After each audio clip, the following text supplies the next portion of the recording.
სახელითა მამისათა და ძისათა და სულისა წმინდისათა. ძვირფასო მამებო, ძმებო და დებო, გილოცავთ დღევანდელ კვირა დღეს.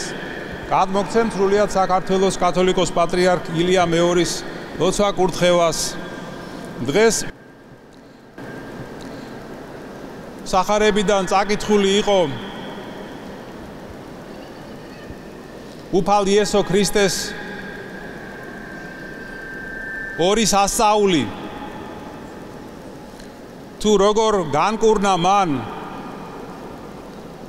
სისხლმდინარე ქალი, რომელსაც ვერანაირი ადამიანური საშუალებებით ვეღარ კურნავდნენ და მკვდრეთით აღადგინა ახალგაზრდა გოგონა მისი მშობლების დიდი მწუხარების და ლოცვების საპასუხოდ.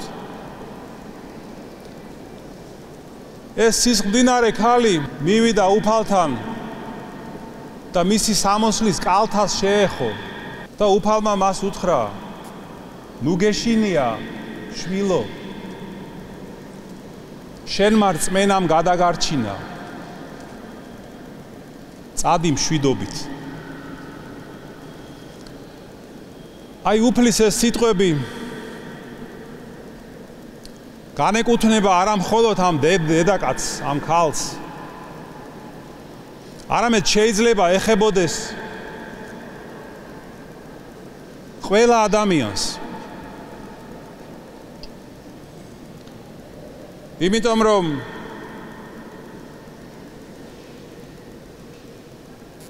ადამიანი შეიძლება იყოს სისხლმდინარე არა მხოლოდ ფიზიკურად, არამედ სულიერადაც. ამიტომ ეს სიტყვები ეხება ყველას, ვინც ამ ცხოვრებაში მიიღო სულიერი ჭრილობები, ვინც მიისწრაფის საღვთო მკურნალისკენ, ქრისტესკენ და სურს მისი სამოსლის კალთას შეეხოს. და ჩვენ დავფიქრდეთ, განა არა ვართ ჩვენ ასეთი სულიერად სისხლმდინარენი, განა არ არის ჩვენი სულიც სავსე ცოდვებით, რაც არის სნეულება სულიერი. აი ამ სნეულებებით საერთოდ ამ ცხოვრებაში ყველა ადამიანის ცოდავს, ყველას აქვს ეს ცოდვები და სნეულებები. ამას გვასწავლიან წმინდა მოციქულები. აი მაგალითად იაკობ მოციქული, ძმა უფლისა, ამბობს: ჩვენ ყველანი ბევრს ვცოდავთ. ასევე წმინდა მოციქული იოანე ღვთისმეტყველიც წერს, რომ თუ ჩვენ ვამბობთ, რომ ცოდვა არ აგვაქვს, ესე იგი თავს ვიტყუებთ და ჭეშმარიტება არ არის ჩვენში. და კარგია, როცა ვხედავთ ამ ცოდვებს, მაგრამ ბევრ მათგანს ჩვენ ხომ ვერც ვხედავთ, რომ ნაწილს ვხედავთ, ნაწილს ვერა. და რატომ? რომ ისე ვართ შეზრდილები ამ ცოდვასთან, რომ ვეღარც ვასხვავებთ უკვე სად არის ჩვენი სული და სად არის ცოდვა. მაგრამ არიან ადამიანები, რომლებიც კიდევ უფრო მძიმე სულიერ მდგომარეობაში არიან, რომლებიც საერთოდ ვერ გრძნობენ, საერთოდ ვერ ხედავენ ვერანაირ ცოდვას თავის სულში. აი ამას უწოდებენ სულიერ სიკვდილსაც. როცა ადამიანს სული მკვდარი აქვს, მაგრამ ამას ვერ აცნობიერებს. და როგორ ვლინდება ეს, რომ ადამიანი აკვირდება თავის თავს, მაგრამ ცოდვებს ვერ ხედავს. ამბობს, რომ არა აქვს ცოდვა, არ ცოდავს. ალბათ არაერთი მოძღვარი დამეთანხმება, რომ ჩვენს სამოძღვრო პრაქტიკაში ქონია შეხვედრები ასეთ ადამიანებთან. საოცარია, რომ აღსარებაზეც კი იყოფილან ასეთები. ან მათთან მიუყვანიათ მღვდელი და უთქვამთ, რომ მე არაფერს ისეც არ ვწოდავ, ან მე წესიერი ადამიანი ვარ, ცოდვები არ მაქვს და ასე შემდეგ. ანუ რას ნიშნავს ეს, რომ ადამიანს სული პარალიზებული აქვს? აი როგორც დამბლად აცემული ადამიანი ვეღარ გრძნობს ფიზიკურ ტკივილს, აი ასე არის ესეც. რომ ადამიანს სული მკვდარი აქვს და ვეღარ გრძნობს თავის აი ამ სნეულებას და ცოდვას. და აი ასეთი ადამიანის გაცოცხლებას, რა თქმა უნდა, განსაკუთრებული ძალისხმევა და მადლი სჭირდება. უფალ იესო ქრისტეს გარშემო იყო ხალხმრავლობა და ამ სისხლმდინარემ ქალს ეგონა, რომ ამიტომ შეუმჩნეველი დარჩებოდა მისი სნეულებაც, ქრისტეს შეხებაც, იმიტომ რომ რჯულით აკრძალული იყო ასეთ მდგომარეობაში ის, რაც მაგან გააკეთა. და უეცრად ესმის, ვინ შემეხო მე? აცხოვრის სიტყვები.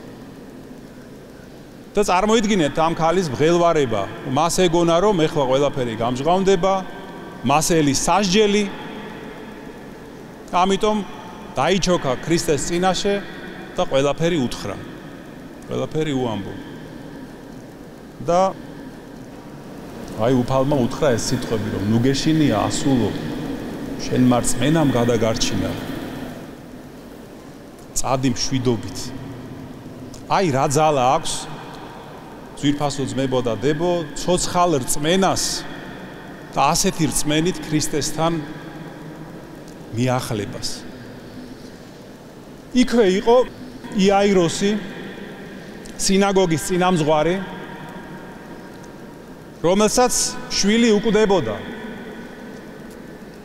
და მან დაუჩოქა მაცხოვარს და სთხოვა, რომ მასთან სახლში მისულიყო და გოგონა განეკურნა. ამ დროს მოდიან მისი მსახურები და ეტყვიან, რომ გოგონა გარდაიცვალა და არ ღირს მოძღვრის შეწუხება. და აი უფალმა, როდესაც დაინახა მისი დიდი მწუხარება, უთხრა მას, რომ ნუ გეშინია, ხოლოდ ირწმუნე და განიკურნება შენი შვილი. აი როგორი საოცარი სიტყვებია, რა სანუგეშო სიტყვებია ჩვენთვის. განსაცდელის ჟამს, მწუხარების ჟამს, დაეჭვების თუ ორჭოფობის ჟამს, რომ ნუ გეშინია, მხოლოდ ირწმუნე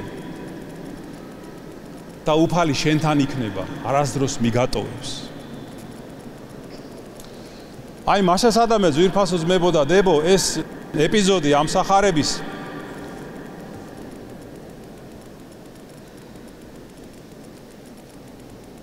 გვასწავლის ჩვენ, რომ შესაძლებელია განკურნებაც ღვთის მადლით და მკვდრეთით აღდგომაც ჩვენი, თუ ჩვენ ამას მოვინდომებთ და თუ გვექნება რწმენა, რომ ეს შესაძლებელია.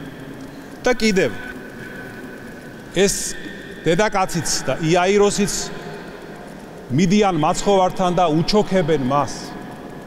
ეს ნიშნავს, რომ დიდი სიმდაბლით და დიდი რწმენით ევედრებოდნენ უფალს. ესეც ჩვენთვის მაგალითია, რომ ჩვენს თუ ასეთი მტკიცე რწმენით და სიმდაბლით მივიახლებით მაცხოვარს და შევთხოვთ ჩვენი ცოდვების მიტევებას და განკურნებას, იგი შეგვინდობს ჩვენ და განკურნავს. რამე თუ ის არის კურნალი სულთა და ხორცთა ჩვენთა და მხოლოდ მას ჩვენის ყოველი დიდება, პატივი და თაყვანისცემა თარა მამით და სული წმინდით აწდა მარადის და უკუნითი უკუნისამდე. ამინ. დღეს სრულიად საქართველოს კათოლიკოს პატრიარქ ილია მეორის ლოცვა კურთხევით ილოცება ხერხაძეების გვარი ღმერთმა დააგლოცოთ, გამრავლოთ და გაგახაროთ და გაგაძლიეროთ. ჩვენთან არის ღმერთი.